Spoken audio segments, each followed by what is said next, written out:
बरेली में कल जो हुआ उसकी प्लानिंग पहले से रची गई थी। अब एक एक कर खुलती परतों के मुताबिक घरों और दुकानों में पत्थर रखे गए जो पुलिस पर बरसाए गए। बरेली में हुए हंगामे की क्या है इनसाइड स्टोरी और कैसे योगी फोर्स ने सीएम योगी के आदेश पर कर दिया मौलाना का पूरा प्लान फेल, देखिए इस पर हमारी खास पेशकश बरेली फाइल्स। जुमे के दिन पहले नमाज पढ़ी, फिर सड़कों पर आई लव मोहम्मद के नाम पर उपद्रव, पुलिस पर पत्थरबाजी की,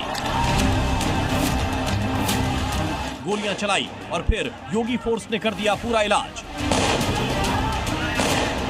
यूपी के बरेली में आई लव मोहम्मद के नाम पर जब उपद्रवियों ने हद पार की, तब योगी फोर्स ने लठ वाला पूरा डोज दे डाला। बरेली में कल ये पूरा बवाल हुआ। मौलाना तौकीर रजा के ऐलान के बाद, जिसमें आई लव मोहम्मद के नाम पर प्रदर्शन करने के लिए भीड़ निकली थी। ये भीड़ तब निकली थी जब पुलिस ने कानून व्यवस्था को देखते हुए ऐसे किसी प्रदर्शन की इजाजत नहीं दी थी, लेकिन तब भी भीड़ निकली और न सिर्फ निकली बल्कि कानून को हाथ में लेने की कोशिश की। पुलिस पर पत्थरबाजी की, आगे बढ़ने की कोशिश की और बैरिकेड तक तोड़ दिए। कुछ खुराफाती तत्व आए और जिन्होंने पथराव और फायरिंग शुरू करी। ये पहले से कोई साजिश की गई थी, तभी अचानक इतने लोग सामने आए और प्रॉपर तैयार होकर आए और ऐसे लोगों को चिन्हित किया गया है। बाकी अभी का प्रकरण है तो इसमें हम लोग इसकी सारी चीजों की इन्वेस्टिगेशन कर रहे हैं। ये बवाल कल दोपहर 2 बजे शुरू हुआ और शाम 6 बजे तक चला। 4 घंटे तक पुलिस एक तरफ स्थिति संभालती तो दूसरी तरफ पथराव की खबर आ जाती थी, लेकिन योगी फोर्स अलर्ट थी और ऑर्डर साफ थे कि जो भी कानून व्यवस्था बिगाड़ेगा उसका पूरा इलाज किया जाएगा। और हुआ भी कुछ ऐसा ही।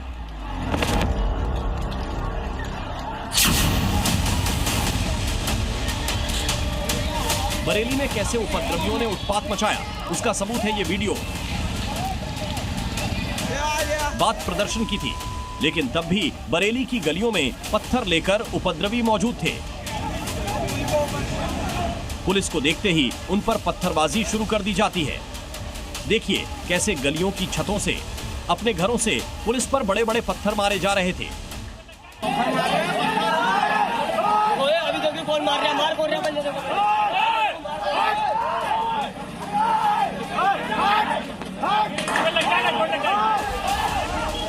वीडियो में दिख रहा है कि गली के बाहर पुलिस फ्लैग मार्च कर रही है और गली के अंदर से लगातार पत्थरबाजी हो रही है।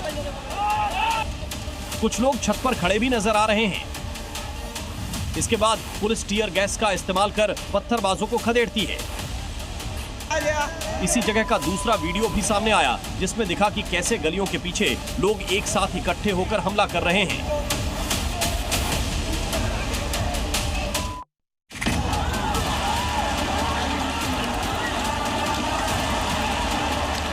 मौलाना भूल गया कि शासन किसका है। सबक तुम्हें ऐसा सिखा देंगे कि तुम्हारी आने वाली पीढ़ी दंगा करना भूल जाएगी। उसके लिए उनकी डेंटिंग पेंटिंग करवानी पड़ती है कायदे से। यूपी में उपद्रवियों ने उत्पात मचाया तो क्या हाल होगा। सीएम योगी ने यह सीधा संदेश दे दिया है और बता दिया है कि हश्र ऐसा होगा कि पीढ़ियां दंगा करना भूल जाएंगी। पर्व और त्योहारों के दौरान आपने देखा होगा, जब भी पर्व और त्योहार आते थे उत्पात शुरू हो जाती थी। अब उत्पातियों और उपद्रवियों को पता लगेगा कि 7 पीढ़ियां याद आएंगी उनको, क्योंकि कभी कभी बुरी आदतें जाती नहीं लोगों की, तो उसके लिए उनकी डेंटिंग पेंटिंग करवानी पड़ती है कायदे से। योगी ने यह बयान दिया कल बरेली में हुए बवाल के एक दिन के बाद।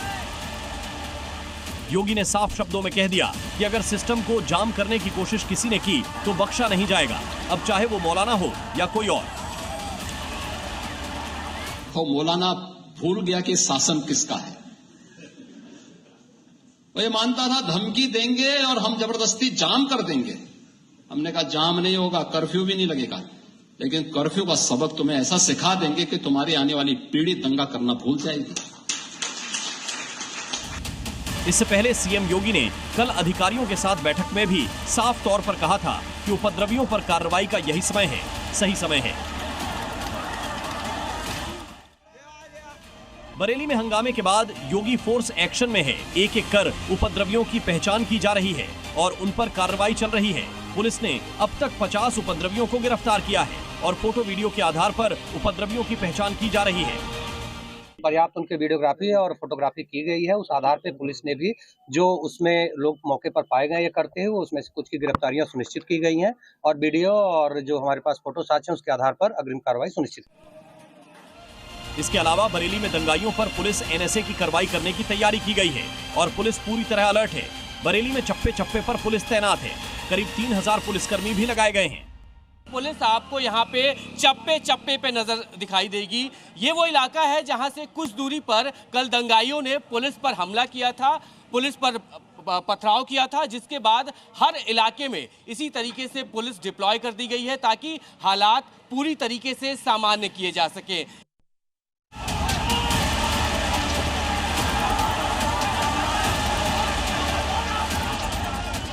बरेली में जो हुआ वो अचानक नहीं बल्कि बहुत बड़ी प्लानिंग के साथ किया गया। जिस तरह से सड़क ईंट पत्थरों से बिछी थी उससे अंदाजा लगाया जा सकता है कि ये बवाल एक सोची समझी साजिश थी। इसकी स्क्रिप्ट पहले से तैयार थी और पुलिस ने अब इसको माना है। ये पहले से कोई साजिश की गई थी, तभी अचानक इतने लोग सामने आए और प्रॉपर तैयार होकर आए। जो भी लोग थे इसके पीछे सभी को हम लोग सामने लाएंगे और जो भी जिम्मेदार हैं सबके खिलाफ। पुलिस के मुताबिक आई लव मोहम्मद के नाम पर पहले से ही दंगा फैलाने की प्लानिंग की गई थी और अब एक एक कर इसके सबूत भी सामने दिखने लगे हैं, जिसमें नजर आ रहा है कि कैसे घरों पर बाकायदा पत्थर छिपाकर रखे गए थे। इस प्रदर्शन में पुलिस पर भी अटैक किया गया और इसमें 10 पुलिसकर्मी घायल हुए हैं।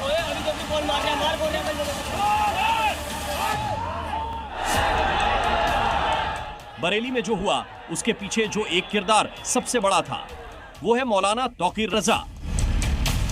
वो तौकीर जो कि अपने नफरती बयानों से जाना जाता है। रजा को पुलिस ने प्रदर्शन से रोका था लेकिन वो नहीं माना। उसने नमाज के बाद मार्च की बात कही और तभी उपद्रवियों ने उत्पात मचा दिया।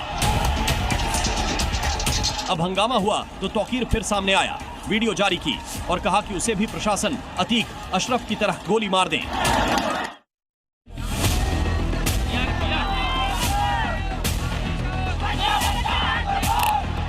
बरेली में जो हुआ उसकी शुरुआत कल दोपहर 2 बजे हुई, जब इत्तेहाद मिल्लत काउंसिल यानी आईएमसी के अध्यक्ष मौलाना तौकीर रजा ने मुस्लिमों से इस्लामिया ग्राउंड में प्रदर्शन करने की अपील की थी। इसके बाद सबसे पहले आला हजरत मस्जिद में जुमे की नमाज पढ़ी गई। इसके बाद नौमहल्ला मस्जिद में नमाज शुरू हुई जो 3 बजे तक चली। तौकीर रजा के कहे मुताबिक जुमे की नमाज के बाद भीड़ सड़क पर उतर आई और जबरन इस्लामिया मैदान में जाने की जिद पर अड़ गई। हाथों में आई लव मोहम्मद के पोस्टर लेकर वो बाहर निकले। भीड़ नारेबाजी करते हुए इस्लामिया ग्राउंड की ओर जाने की कोशिश करने लगी। पुलिस ने रोका तो पथराव कर दिया। इसके बाद पुलिस वालों ने लाठीचार्ज किया। बरेली में मौलाना तौकीर और उसके समर्थक पुलिस पर बिना वजह लाठीचार्ज के आरोप लगा रहे हैं, लेकिन जो वीडियो सामने आए वो पूरी कहानी बयां कर रहे हैं। ऐसा ही एक वीडियो ये भी है। इसमें दिख रहा है कि कैसे भीड़ लगातार आगे बढ़ रही थी। पुलिस अनाउंसमेंट कर लोगों को समझाने में लगी थी, प्रशासन के आदेश मानने को कह रही थी, लेकिन तभी भीड़ अचानक आगे बढ़ती है, सड़क पर लगे बैरिकेड को तोड़ती है और पुलिस को रौंद कर आगे बढ़ने की कोशिश करती है। लेकिन पुलिस पूरी तरह मुस्तैद थी। आदेश स्पष्ट था, उपद्रवियों को किसी भी तरह आगे बढ़ने से रोकना था और पुलिस ने आदेश के मुताबिक ही एक्शन लिया। बरेली में हुआ बवाल एक नहीं बल्कि 3-4 इलाकों में फैल गया और इसमें पुलिस के 10 से ज्यादा लोग घायल हुए, जिनका इलाज किया जा रहा है। अलग अलग जगहों पर हुई घटनाओं में गिरफ्तारियां हुई। फायरिंग की घटनाओं में छर्रे लगे हैं, कुछ हथियार भी बरामद किए गए। ये साफ है कि पहले से साजिश की गई थी, तभी अचानक इतने लोग सामने आए और पूरी तैयारी के साथ आए। ऐसे लोगों को चिन्हित किया गया है। जहां जहां ये घटनाएं हुई वहां वहां मुकदमे दर्ज किए जा रहे हैं। दरअसल बरेली में जो हुआ उसकी नींव रखी गई थी कानपुर में। यहां से ही आइलम मोहम्मद को लेकर बवाल शुरू हुआ था। जहां ये पोस्टर लगा और उसके बाद पोस्टर लगाने वालों को हिरासत में लेने की अफवाह फैलाई गई। इसके बाद अलग अलग हिस्सों में आई लव मोहम्मद के नाम पर रैलियां निकाले जाने लगी।